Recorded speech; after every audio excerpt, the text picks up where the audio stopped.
Honorable Speaker, माननीय speaker महोदय, I present the budget for हम यहाँ पर 2024-25 का बजट प्रस्तुत करते हैं। The people of India देश की जनता ने अपना भरोसा जताया है प्रधानमंत्री नरेंद्र मोदी पर और उन्होंने उनको दोबारा चुना है और ऐतिहासिक ये घटना है उनके नेतृत्व में।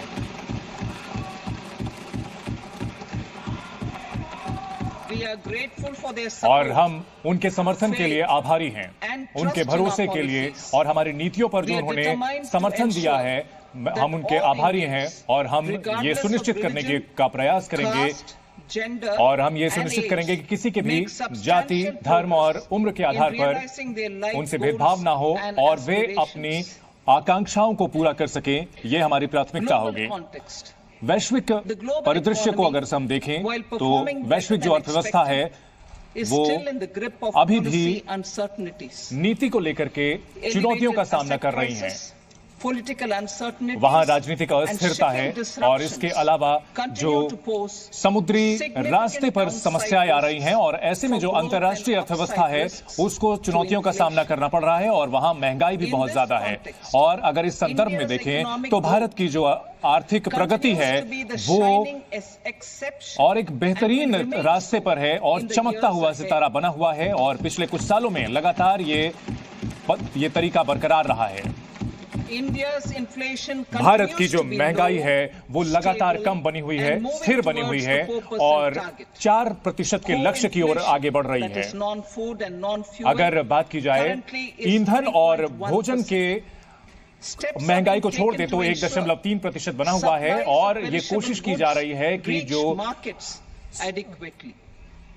जो उत्पाद हैं वो बाजार तक पहुंच सकें, ये हम सुनिश्चित कर रहे हैं। अंतरिम बजट जो कि हमने पेश किया था उसमें हमने ये बात कही थी कि हम 4 प्रमुख चीजों पर हम ध्यान केंद्रित कर रहे हैं। 4 जातियों पर, गरीब, महिला, युवा और अन्नदाता के ऊपर हमने ध्यान रखा है, यानी किसानों पर, गरीबों पर, युवाओं पर और महिलाओं पर। अन्नदाताओं यानी किसानों के लिए हमने जो MSP है उसका ऐलान किया था और हमने अपने जो वादे थे उसको निभाया है और उनके लागत पर 40% हमने बढ़ाने की कोशिश की है। प्रधानमंत्री गरीब कल्याण अन्न योजना और उसको बढ़ा दिया गया था। 5 साल के लिए इस योजना को बढ़ाया गया है जिससे लगभग 80 करोड़ से ज्यादा लोगों को फायदा हुआ है। हमने इसको लेकर के जो भी प्रशासनिक कदम हैं, जो भी स्कीम्स हैं, जो अंतरिम बजट में हमने जिसकी घोषणा की थी वो सभी सही रास्ते पर हैं और इसको लेकर जो आवंटन है वो किया जा चुका है।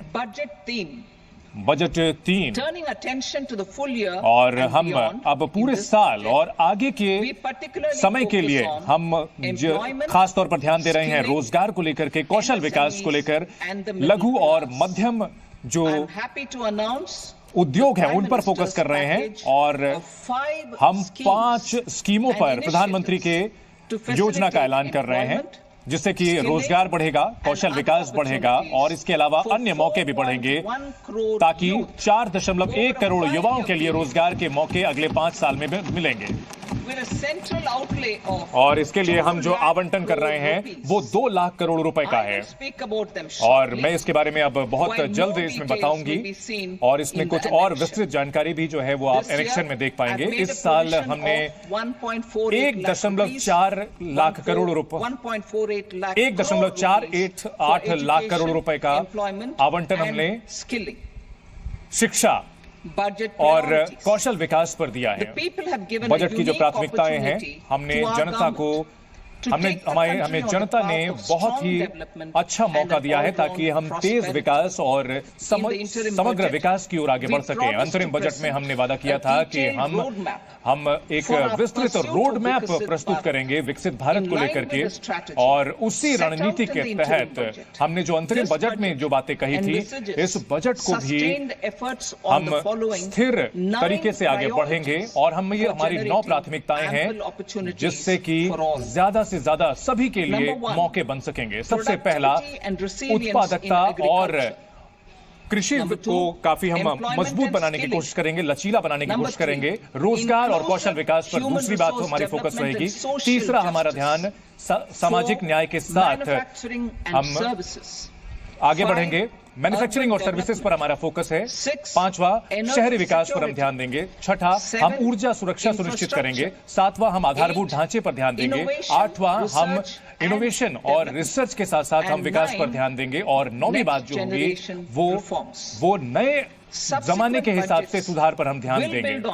हम इसको लेकर के हम आगे जो कदम उठाए जा रहे हैं उसकी जानकारी देंगे। इसको लेकर के हम विस्तृत जानकारी देंगे और आर्थिक जो नीतियां हैं उसके ढांचे को हम आगे बढ़ाएंगे इसी तरह से। और हम इस बजट में आगे इसके बारे में विस्तृत जानकारी देंगे। ये बजट में हम कुछ खास जो कदम उठाए जा रहे हैं वो हम बताएंगे। इसका मकसद इन जो प्राथमिकताओं को पूरा करना है ताकि हम पूरी तरह से जो बदलाव है उसको अमल में ला सके। इस बजट में कुछ और बातें भी शामिल हैं जो हमने पहले ऐलान किए थे, जिसका मकसद साफ है कि हम उन बदलावों को, उन ऐलानों को सही तरीके से लागू कर सकें और उन्हें तेजी से हमारा जो मकसद है विकसित भारत की ओर, ये कदम हमें सुनिश्चित करेगा। हमारी प्राथमिकता, पहली प्राथमिकता उत्पादकता और लचीलापन कृषि के क्षेत्र में बढ़ाने की। हम कृषि क्षेत्र को बदलाव करना चाहते हैं। हम रिसर्च को बढ़ाना चाहते हैं।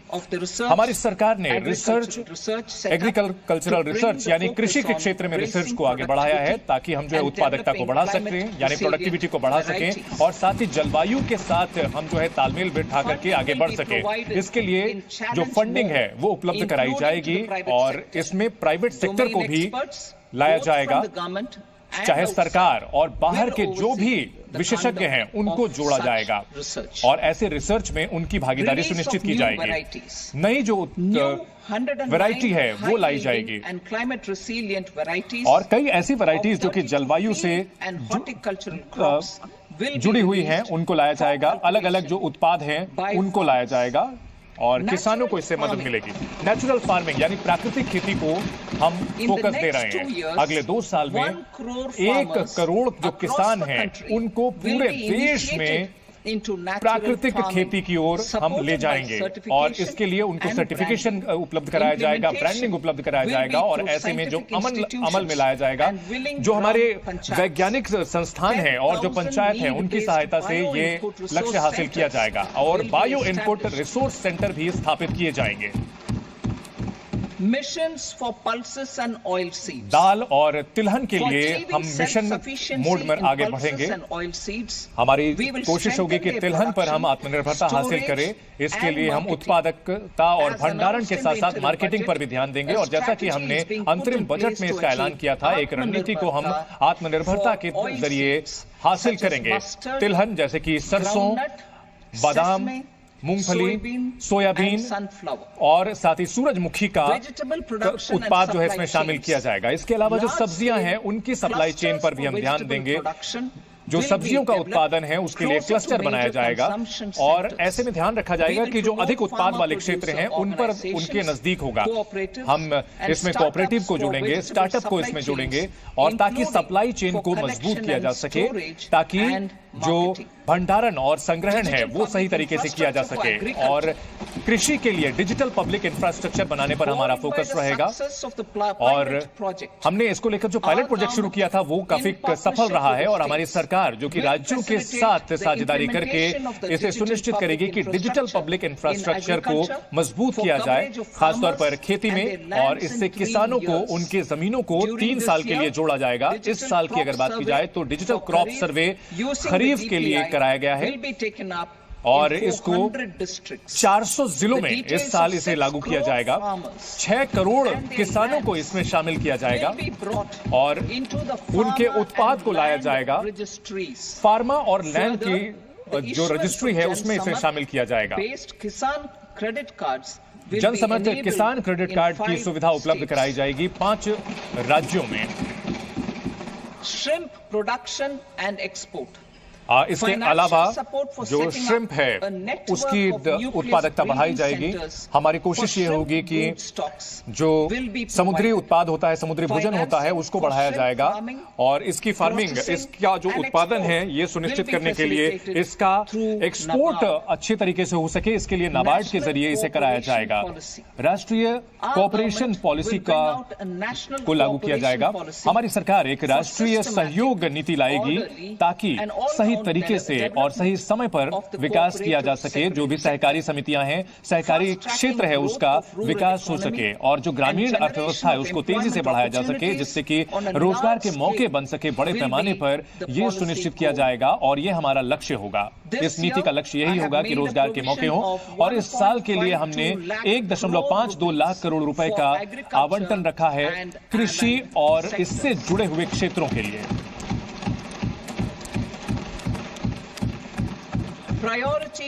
और इसमें हमारी दूसरी प्राथमिकता होगी कि रोजगार और कौशल विकास, ऐसे रोजगार जिससे कि एम्प्लॉयमेंट लिंक इंसेंटिव दिए जाएंगे। हम 3 स्कीम्स को शुरू करने जा रहे हैं जिससे कि रोजगार का मौका अगर बनता है तो उससे फायदे मिलेंगे। और इस सम का ईपीएफओ में जो कि निबंधन होता है, इस पर हमारा फोकस रहेगा और पहली बार जो लोग रोजगार पाएंगे उन्हें इसमें शामिल किया जाएगा और इसमें जो नियोक्ता हैं उनको भी शामिल किया जाएगा। पहली जो स्कीम है इसमें फर्स्ट टाइमर स्कीम है, जिसमें जो लोग पहली बार कार्य क्षेत्र को ज्वाइन कर रहे हैं, जुड़ रहे हैं, उनको 1 महीने का वेतन दिया जाएगा।